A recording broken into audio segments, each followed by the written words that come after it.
À circonstances particulières, vidéo particulière, c'est vrai que il faut le reconnaître, c'est pas tous les jours que la terre entière se retrouve en confinement.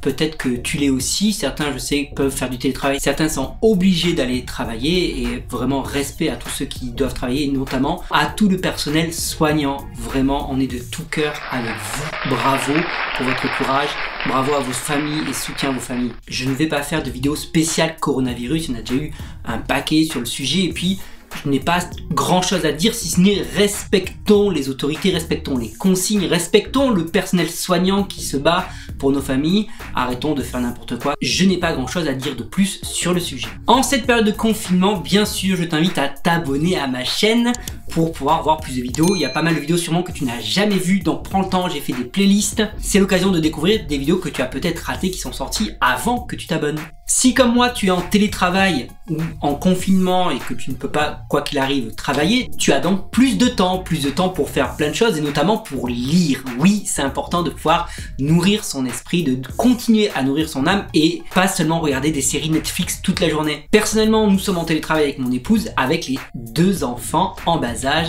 Notre dernière a à peine 1 an, l'aîné a 4 ans et il faut les occuper. Donc réussir à travailler et en même temps occuper les enfants, je sais quel défi cela représente.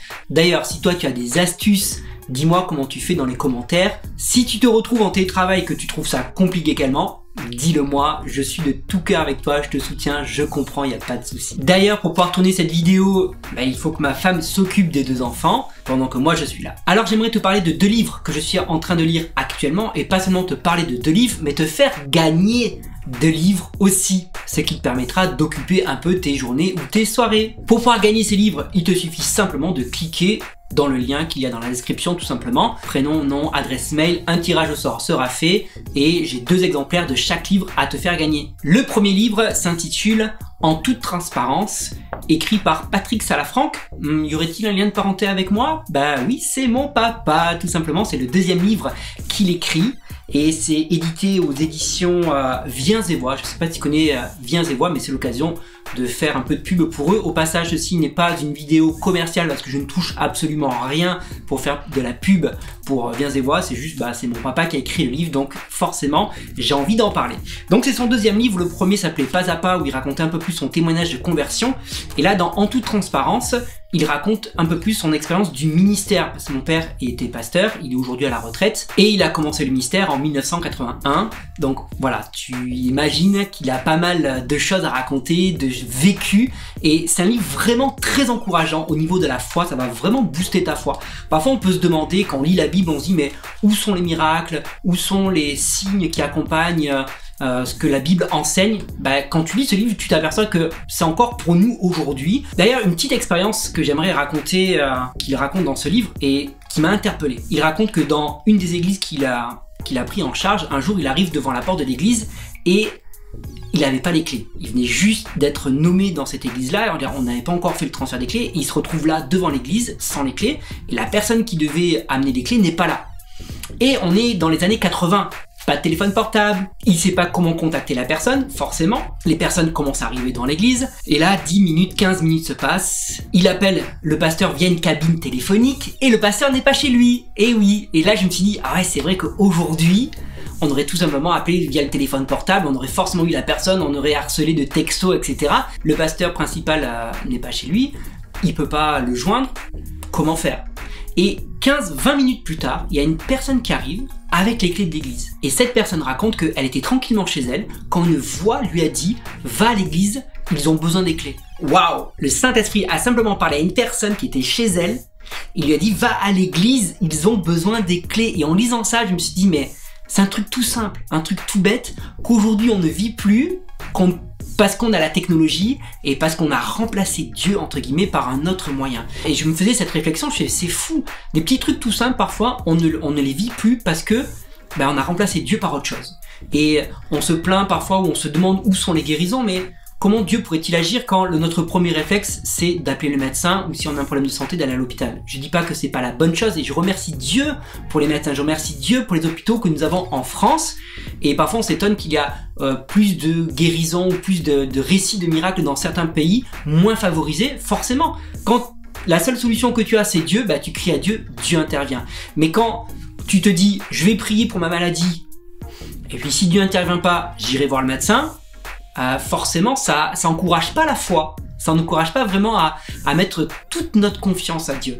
Et c'est ce que ce bouquin un peu rapporte au final. C'est simplement dire Dieu agit encore aujourd'hui quand on le met au défi, quand on choisit de lui faire pleinement confiance, quand on s'appuie entièrement sur lui. Alors oui, on peut voir encore de grandes choses. Alors oui, on peut encore voir des miracles aujourd'hui. Il y a vraiment de très beaux témoignages de miracles, de guérisons, de démons chassés et de conversions également, des témoignages de personnes qui se sont converties avec qui mon papa a pu collaborer. Donc vraiment, je t'encourage à lire ce livre. Il va vraiment encourager ta foi et te montrer qu'aujourd'hui encore, les miracles sont possibles. Comme je t'ai dit tout à l'heure, je t'en fais gagner 2. Donc inscris-toi pour essayer de recevoir gratuitement le e-book de ce livre. Et merci à Bien des Voix qui met à disposition ces 2 e-books gratuitement.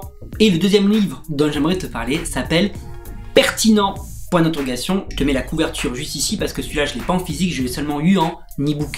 Il a été écrit par Chris Simpkinson qui est un apologète. L'apologétique c'est l'art de défendre la foi chrétienne. Et comme tu as pu le remarquer sur ma chaîne, j'ai déjà fait plusieurs vidéos un peu en mode apologétique et du coup j'étais un peu intrigué par ce livre, savoir qu'est-ce qu'il allait raconter, quels sont les arguments qu'il allait apporter en faveur de la foi chrétienne. Une chose que j'ai beaucoup aimé dans l'introduction, c'est qu'il dit que les croyants ne sont pas appelés à gagner des débats, mais à gagner des cœurs. Et je suis tellement d'accord avec cette phrase. C'est un peu ce que je disais dans ma dernière vidéo apologétique que tu peux voir en cliquant juste ici. L'ultime preuve de l'existence de Dieu, c'est qu'au final aucun argument ne peut convaincre et souvent on se perd dans les débats, on essaye de gagner un débat, à montrer qu'on a raison, à montrer et à prouver que ce que nous avançons est vrai, mais quand on gagne un débat, on n'a pas forcément gagné un cœur. Et quel est notre objectif au final? Gagner des cœurs, pas gagner des débats. Donc j'ai beaucoup aimé déjà rien que cette introduction. Et il continue en disant que n'oublions jamais que nous sommes appelés à être des ambassadeurs de Jésus. On n'est pas appelé à être des avocats de la Bible ou à être des avocats de Jésus. D'ailleurs c'est Jésus qui est lui-même notre avocat et il ne nous a jamais demandé d'être ses avocats, mais d'être ses témoins. Et c'est complètement différent. Un témoin et un avocat n'ont pas du tout la même mission. Donc de quoi parle ce bouquin? Il donne des arguments et des réponses sur, par exemple, les découvertes de l'Arche de Noé, la particule de Dieu, sur le fait que la religion serait sur le déclin, concernant également les différents évangiles qui ont été retrouvés après, comme Barnabé, l'évangile de Barnabé, l'évangile de Thomas et d'autres. Et il répond donc à un tas de questions que l'on oppose à la foi chrétienne la plupart du temps quand tu discutes avec un athée. Donc ce bouquin t'apportera vraiment des réponses, des éléments de réponse à donner également, pas forcément pour convaincre, mais juste pour montrer également que la personne en face n'a pas forcément raison. Mais souviens-toi que ce livre n'est pas là pour gagner des débats, mais avant tout on est là pour gagner des cœurs. Donc si tu veux également avoir ce livre pour pouvoir répondre et avoir des éléments de réponse sur des questions que peut-être toi aussi tu te poses d'ailleurs, ou des questions qu'on t'a déjà posées que tu savais pas quoi répondre, c'est pareil. Tu t'inscris en cliquant sur le lien qui se trouve dans la description. Il te suffit de mettre ton prénom, ton nom et ton adresse email. Je ferai un tirage au sort pour faire gagner 2 e-books également de ce livre pertinent. Un grand merci cette fois-ci à la Maison de la Bible, aux éditions Maison de la Bible qui vous fait gagner, pas 2, en fait je me suis trompé, 5 exemplaires de ce livre pertinent. Je te mets bien sûr les liens dans la description de Viens et Voix et de Maison de la Bible si tu veux découvrir d'autres ouvrages publiés par ces maisons d'édition. C'est tout pour aujourd'hui, prends soin de toi, n'oublie pas de t'abonner à cette chaîne. Tu peux également cliquer sur la cloche pour ne pas rater les prochaines vidéos.